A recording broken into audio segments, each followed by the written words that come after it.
In the book of Deuteronomy, Parshat Shoftim, we read, quote, "When you approach a town to attack it, you shall first offer it terms of peace." So we learn that war must be avoided whenever possible. War always means civilian casualties, intentionally or not. So we ask, what is the Jewish view of civilian casualties in war? Obviously, they must be avoided whenever possible. This may be obvious to us, but not to our enemies. But what should we do if it is not possible to avoid them? Needless to say, this discussion is motivated by current events. The terrorist group Hamas, operating from the Gaza Strip, just massacred at least 1,400 Israelis, wounded 4,000, and took 240 hostage. For years, they have targeted Israeli cities with rockets, trying to kill as many Jews as possible, and dug more than 1,000 tunnels reaching into Israel to murder Jews. Israel retaliated by targeting the rockets and their launchers. Hamas protected these rockets with their civilians, forcing Israel to kill civilians to destroy the rockets, so they can claim Israel is bloodthirsty. Israel always warned the civilians to flee the locations of the targets before they are bombed. They do this by phone, by messages, by tracts, and by warning shots. Hamas always forces them to stay put and die. Israel sometimes cancels the mission or puts its soldiers at greater risk to avoid enemy civilian casualties. Three questions arise in order of growing controversy. May one kill in self-defense? May one kill civilians inside military targets in war? And may one place oneself at greater risk just to reduce enemy civilian casualties? Let us consider the first. May one kill in self-defense? The answer is yes. The basic law of self-defense is laid out in 4 places in the Talmud. Quote, "VehaTorah amra, im ba lehordecha, hashkem lehorgo." The Torah has said, if someone comes to kill you, rise early and kill him first. It is not mere permission, but rather a duty, an obligation, even almost a commandment. If the only way to stop a potential murderer is to kill him, then you must kill him. You may not be a pacifist or a martyr and allow yourself to be killed rather than kill. However, the Talmud adds, if a man can stop a murderer by maiming one of his limbs but kills him instead, the man is guilty of murder and must be executed. Now, the potential murderer conjures up an image of a man in his 20s with an evil face running towards you with a knife. But that is not how it's understood. The pursuer, called the rodef in Hebrew, does not have to be malicious. He is anyone who stands between you and life. Here are 3 examples. First, the Mishnah says that if the life of a pregnant mother is in danger, abortion is required because the baby becomes a pursuer. Second, smothering a child so his crying doesn't reveal the presence of a group pursued by murderers is permitted. This happened during the Holocaust and in Israel. It's the child or the child and everybody around him. Third, if a besieged group is told, give us so-and-so or we'll kill all of you, we must deliver so-and-so to them. He becomes a pursuer. However, if they do not specify who is to be delivered to them, we may not do it. Tosefta says, quote, but if they are told, give us any one of you or we'll kill all of you, we may not, because it is not up to us to decide who lives and who dies. The second question is, may one kill civilians along with soldiers in war? There is no ancient commentary on civilians in a just war. Some interpret that to mean the answer is obvious. Yes, civilians may be killed with soldiers if it is unavoidable in a defensive war. The Talmud notes, quote, once permission has been granted to an angel to destroy, it does not distinguish between righteous and wicked. Thus, the default position is that the innocent perish with the guilty. Indeed, before the Exodus, we were commanded to act to distinguish ourselves from the Egyptians, to make sure the angel of death did not kill our own firstborn along with the Egyptians, that it passed over the houses of the Israelites. Also, Abraham had to ask God to save Sodom and Gomorrah for the sake of the righteous in it. It was not an automatic thing. Finally, the Talmud says, kill him first, without adding, but with no collateral damage.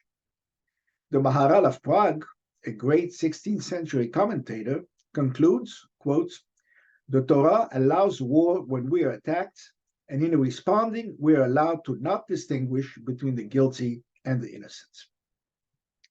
However, warning may be given. As mentioned, the Torah says, when you approach a town to attack it, you shall first offer it terms of peace. In commenting, the Midrash tells us, Rav Shmuel bar Nachman said, what did Joshua do when he was about to enter the promised land? He would publish an edict in every place of the land on which he wrote, whoever wants to go, let him go. Whoever wants to make peace with us, let him make peace. And whoever wants to make war, shall make war. The Girgashites vacated and departed from there, and the Holy One, blessed be He, gave them a land as beautiful as their native land, namely Africa. The Gibeonites desired to make peace with Israel, and Joshua made peace with them. However, the 31 Canaanite kings came to battle with Joshua, and the Holy One, blessed be He, caused them to fall. Likewise, King Saul advised the Kenites to leave their homes to avoid being harmed in the war with Amalek. Quote, and Saul said to the Kenites, go, depart, get down from among the Amalekites, otherwise I might destroy you with them. For you showed kindness to all the people of Israel when they came out of Egypt. So the Kenites departed from among the Amalekites, and Saul defeated the Amalekites. So Saul was prepared to endanger civilians in the course of war, and he was not censured for it. Some may object, what about international law? International law prohibits collective punishments, and we Jews must obey the law of the land. Dina de Malchuta Dina. There are two answers. First, the Fourth Geneva Convention, written in 1949, recognizes that civilian casualties or property damage may be unavoidable. Article 28. The presence of civilians may not be used to make certain areas immune from military operations. Article 53. Any destruction of property is prohibited except when absolutely necessary for military operations. Second, international law must be followed as practiced, not as written. Rav Moshe Feinstein argues that the obligation to obey the law of the land applies to the law as it is practiced, not as it is written. For example, if the law says that the speed limit is 60 miles per hour, but only 65 miles per hour is enforced, Jews may drive close to 65. The United States and its allies were forced to cause thousands of civilian casualties in many conflicts. They also used mutually assured destruction, the threat of massive collective punishments, to deter a Soviet nuclear attack during the Cold War. This does not mean we don't care. We care. The Midrash notes that after Abraham fought against the 4 aggressor kings and won, he was traumatized by the fact that he had to kill people. However, he expressed this anguish only after the war. Before and during the war, he focused on doing what he had to do to win the war. In modern times, many analysts have observed that no one ever took as much care to avoid civilian casualties as the State of Israel does. If war had to be carried out without civilian casualties or not at all, no country would be able to defend itself, and aggression would be rewarded. Also, it must be noted that many civilians are not innocent. Contemporary Rabbi David Sampson writes, quote, when the father of a young suicide bomber proudly holds up his son's picture and says, I am honored that my son murdered Jews, is he an innocent civilian? When the mother of a 17-year-old girl who blew herself up in a crowded Jerusalem market says that she wishes all of her children would grow up to be suicide bombers, is she an innocent civilian? In the same vein, contemporary Rabbi Shaul Yisraeli writes, quote, "Every community is responsible for uprooting its murderers.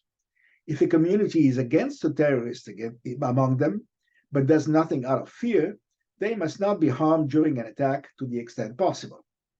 However, if the community encourages terrorism, educates their children to hate Jews and carry out terror attacks, supports the terrorists, and agrees with their murderous aims, then they too must be considered as part of the enemy.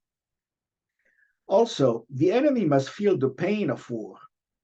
Some say if the enemy does not feel the pain of war, that is, dead or wounded loved ones and property destroyed, he has no incentive to stop his aggression. Eisenhower once said that war is, quote, the ugly business of killing until someone cries uncle, unquote. Our third question is the hardest. May one place oneself at greater risk just to reduce enemy civilian casualties? First, we know that Israel has been doing just that. For example, in 2002, Israel pursued terrorists in Jenin, going house to house to hunt them down, and lost 23 soldiers in the process. These soldiers would not have died if Israel had attacked only from the air and caused hundreds of civilian casualties. Second, Hamas and Hezbollah fired tens of thousands of rockets at Israeli cities. Israel could have leveled Gaza and southern Lebanon long ago to eliminate these threats, but hasn't, and lost a lot of soldiers in the process. Third, Israel has canceled many anti-terrorist missions because their targets were mixed in with civilians. Here there's no halakha, no Jewish law to guide us.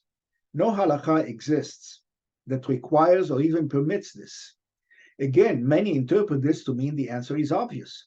Many modern prominent rabbis have ruled that it is forbidden to risk Israeli lives just to spare Arab civilians. However, they added, one must look at the big picture. If it is felt that Arab casualties will later endanger Israeli lives because of Arabs seeking revenge, risking Israeli lives may be permitted. The Talmud says that a ruler is allowed to risk the lives of up to 1/6 of his population to secure his nation in war.